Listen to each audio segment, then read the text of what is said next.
अस्सलाम वालेकुम। मैं हूं राना अदनान शबीर खान और आप देख रहे हैं नवाए फिक्र। अमेरिका इसराइल ईरान जंग में शामिल बिलाखिर हो ही गया। अभी अभी चंद मिनट पहले अमेरिका के सदर पीरो मुर्शद ट्रंप ने ऐलान किया है कि अमेरिका ने 3 ईरानी न्यूक्लियर साइट्स पर हमला किया है। आइए उन्हीं से सुनते हैं। Short time ago, the U.S. military carried out massive precision strikes on the 3 key nuclear facilities in the Iranian regime, Fordo, Natanz, and Esfahan. Everybody heard those names for years as they built this horribly destructive enterprise. Our objective was the destruction of Iran's nuclear enrichment capacity and a stop to the nuclear threat posed by the world's #1 state sponsor of terror.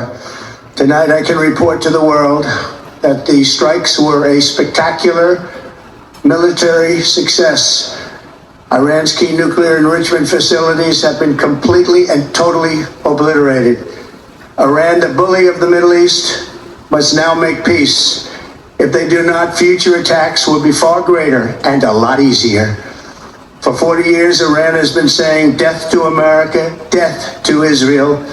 पीरो मुर्शद ने यह भी फरमाया, There is not another military in the world that could have done this. Now is the time for peace. Israel के सदर Netanyahu ने फौरन ही चंद second के बाद ही अमेरिका बादशाह का शुक्रिया अदा किया। कैसे किया, आइए ये भी उन्हीं से सुनते हैं। Congratulations, President Trump. Your bold decision to target Iran's nuclear facilities with the awesome and righteous might of the United States will change history. In Operation Rising Lion, Israel has done truly amazing things.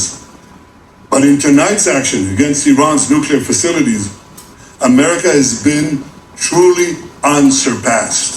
It has done what no other country on earth could do. History will record that President Trump acted to deny the world's most dangerous regime the world's most dangerous weapons. His leadership today has created a pivot of history that can help lead the Middle East and beyond to a future of prosperity and peace. President Trump and I often say, peace through strength. First comes strength, then comes peace. And tonight, President Trump and the United States acted with a lot of strength. President Trump, I thank you. The people of Israel thank you. The forces of civilization thank you. God bless America. God bless Israel. And may God bless our unshakable alliance, our unbreakable faith. America के B-2 bombers ने 6 bunker bursting bombs, जिन्हें massive ordnance penetrator भी कहा जाता है, फर्दो nuclear site पर गिराए हैं। फर्दो न्यूक्लियर साइट के अलावा 2 और जगह पर अमेरिका ने हमला किया है, जिसमें इस्फहान और नताज शामिल हैं। लेकिन ये 6 बॉम्ब जो हैं ये फर्दो न्यूक्लियर साइट पर गिराए हैं। और इसराइल भी यही चाहता था कि ईरान की फर्दो न्यूक्लियर प्लांट जो है, जिसको वो नुकसान नहीं पहुंचा सका, अमेरिका बादशाह उसको तबाह करे। फर्दो न्यूक्लियर प्लांट ईरान का महफूज तरीन न्यूक्लियर प्लांट है और पहाड़ के अंदर गहराई में होने की वजह से इसराइल इसका कुछ नहीं बिगाड़ सका। सिर्फ और सिर्फ अमेरिका के पास GBU-57 बॉम्ब मौजूद है जो इस प्लांट को तबाह कर सकता है। इस बम को मैसिव ऑर्डिनेंस पेनिट्रेटर भी कहा जाता है। ये बम 6 मीटर यानी 20 फुट लंबा है और इसका वजन 30,000 पाउंड है और सिर्फ B-2 बमबार त्यारा ही इसको ले जाने की सलाहियत रखता है, जो सिर्फ और सिर्फ अमेरिका बादशाह के पास है। इस बम में काफ़ी मोटा स्टील का खोल होता है और फटने से पहले मट्टी, चट्टान या कंक्रीट से गुजरते हुए इस बम का भारी खोल बारूदी मवाद को इंटैक्ट रखने में मदद करता है। आमतौर पर कोई भी बम जो होता है वो जब इम्पैक्ट करता है अपने टारगेट पर तो वो फौरन फट जाता है, मगर इस बम की खासियत ये है कि इम्पैक्ट के बाद 60 फुट तक ये अपने इम्पैक्ट वाली जगह को चीरने के बाद फटता है। अब मसला ये है कि फर्दो न्यूक्लियर प्लांट ज़मीन के अंदर 300 फुट गहराई में बना है और ये बॉम्ब यानी एक बॉम्ब 60 फुट तक जा सकता है। इसका इलाज यह है कि बहुत सारे बम वक्फे वक्फे से गिराए जाएं और एक ही जगह पर गिराए जाएं ताकि ज़मीन नरम होती जाए, तबाह होती जाए और हर बाद में आने वाला बम मज़ीद गहराई तक नुकसान कर सके। मगर फिर भी इस बात की कोई गारंटी नहीं है कि न्यूक्लियर प्लांट को तबाह करने में कामयाबी हो। ये कंफर्म है कि तमाम रास्ते या जो टनल्स की सूरत में हैं जो उस न्यूक्लियर साइट को जाते हैं वो कोलैप्स हो जाएंगे, मगर वो मलबा उठाकर दोबारा हटाकर दोबारा भी बनाए जा सकते हैं। लेकिन डेफिनेटली जो न्यूक्लियर प्लांट में काम हो रहा होगा वो झटके से, ज़लज़ले से और उस इम्पैक्ट से हो सकता है कि उसकी छतें भी गिर जाएं और उनका काम डिले में चला जाए, और यानी कुछ ना कुछ कहना का मेरा मतलब है कि नुकसान ज़रूर होगा। ईरान और इसराइल की जंग ऐसे मोड़ पर आ गई है जहां वर्ल्ड लीडर्स और ईरान की अपनी लीडरशिप अब ये फैसला करेगी कि आने वाले माह साल में न्यू नॉर्म्स क्या होंगे। जब भी इस किस्म के हालात होते हैं, इलाके का चौधरी या तो उसमें इन्वॉल्व होता है और फ़ायदा उठा रहा होता है या दूसरे चौधरियों को नीचा दिखाने की कोशिश में होता है। सवाल ये पैदा होता है कि क्या इसराइल ईरान जंग में चौधरी कोई किरदार अदा कर रहे हैं या करने का इरादा रखते हैं। एक चौधरी तो अमेरिका बादशाह है, और जब मैं अमेरिका बादशाह कहता हूं तो पीरो मुर्शद ट्रंप साहब इस वक्त बादशाहत की मसनद पर तशरीफ फरमा हैं और उन्होंने तो जो करना था उन्होंने कर दिया। दूसरी तरफ मेरे ख्याल में 3 चौधरी और भी मौजूद हैं, रूस, चाइना और तुर्किया। इसराइल ने यह कहकर ईरान पर धावा बोल दिया था कि ईरान का जौहरी प्रोग्राम इसराइल की सालमियत के लिए खतरा है और ईरान जौहरी हथियार बनाने में सिर्फ चंद दिन दूर है। ईरान ने भी इसराइल के हमले का जवाब देने की कोशिश की। वो कहते हैं ना कि अड्डियां चुक के चपेड़ा मारने की कोशिश की थी, जिसका कोई खातिर खा फायदा मुझे तो कम से कम नजर नहीं आया।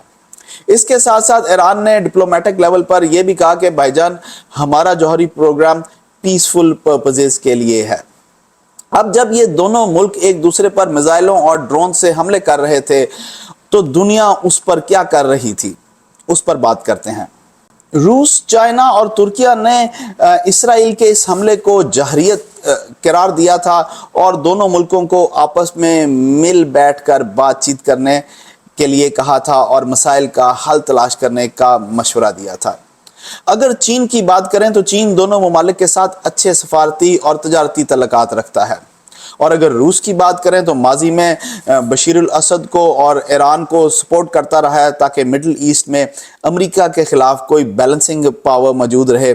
लेकिन उसके साथ साथ रूस के इसराइल के साथ भी बहुत अच्छे तल्लुकात हैं।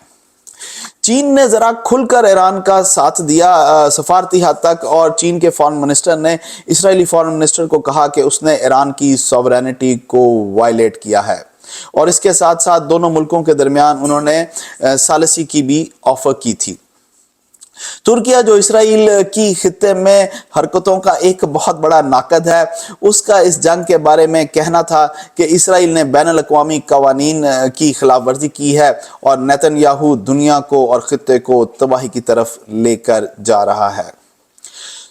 अभी तक इन तीनों चौधरियों ने ईरान की दिफाई मदद करने की बात नहीं की, यानी सिर्फ ज़बानी जमा खर्च। पीरो मुर्शिद की तकरीर तो मैंने आपको सुना दी। अब देखना यह है कि पाकिस्तान अब कौन सा स्टांस लेता है और खित्ते के हालात किस तरफ जाते हैं, क्योंकि पाकिस्तान का स्टांस जो है वो खित्ते के हालात को डिक्टेट करेगा। और पाकिस्तान की हुकूमत अभी आकर क्या सरकारी तौर पर बयान देगी, अभी तक उनका कोई सरकारी बयान नहीं आया। जो सोचने की बात है वो ये है कि फील्ड मार्शल आसिम मुनीर को जो ट्रंप ने बुलाया और खाने पर बुलाया, और उसके खाने के बाद उन्होंने आकर जो मीडिया से बात करते हुए कहा कि ये लोग ईरान को हमसे बल्कि बहुत सारे लोगों से ज़्यादा जानते हैं। तो वहाँ पर क्या बातचीत हुई, ये भी पाकिस्तान के रिस्पांस पर इफ़ेक्ट करेगी। क्या ट्रंप ने उसी वक्त जनरल आसिम को बता दिया था कि हम ईरान के साथ क्या करने वाले हैं, या انہوں نے فیلڈ مارشل عاصم کو ٹاسک کیا تھا کہ جائیں اور جا کر ایک آخری کوشش کریں اور ایران کو بتائیں کہ اس کے پاس وقت بہت کم ہے۔ میں اس وقت نہیں جانتا کہ امریکہ سے اڑنے کے بعد، جہاز میں بیٹھنے کے بعد فیلڈ مارشل عاصم منیر اور ڈی جی ISI وہ سیدھے پاکستان پہنچے یا کسی اور ملک میں اترے جہاں سے انہوں نے ایرانی صدر یا وہاں کے جو سٹیک ہولڈرز ہیں ان کے ساتھ بات کی یا نہیں کی، اور اگر کی تو کیا کی، اور اگر انہوں نے کی اور انہوں نے آگے سے چٹا انکار کر دیا، جواب دے دیا ان کی بات ماننے سے، تو یہ سب باتیں ایسی ہیں جو آنے والے دنوں میں انفولڈ ہوں گی اور ہمیں پتہ چلے گا کہ اصل بات کیا تھی۔ ہم سب تمام لوگوں کے لیے، اپنے خطے کے لیے، مسلمانوں کے لیے دعا کر سکتے ہیں کہ اللہ تعالیٰ سب کو خیریت سے رکھے، محفوظ رکھے، اور تابکاری کے اثرات جو ہیں وہ لیک نہ ہوں، کیونکہ اگر تابکاری وہاں سے لیک ہوئی تو میرا خیال ہے کہ اس کا امپیکٹ پاکستان پر بھی آئے گا۔ میں آپ سے اجازت لوں گا۔ اللہ آپ سب کو آسانیاں نصیب فرمائے اور آسانیاں تقسیم کرنا نصیب فرمائے۔ السلام علیکم۔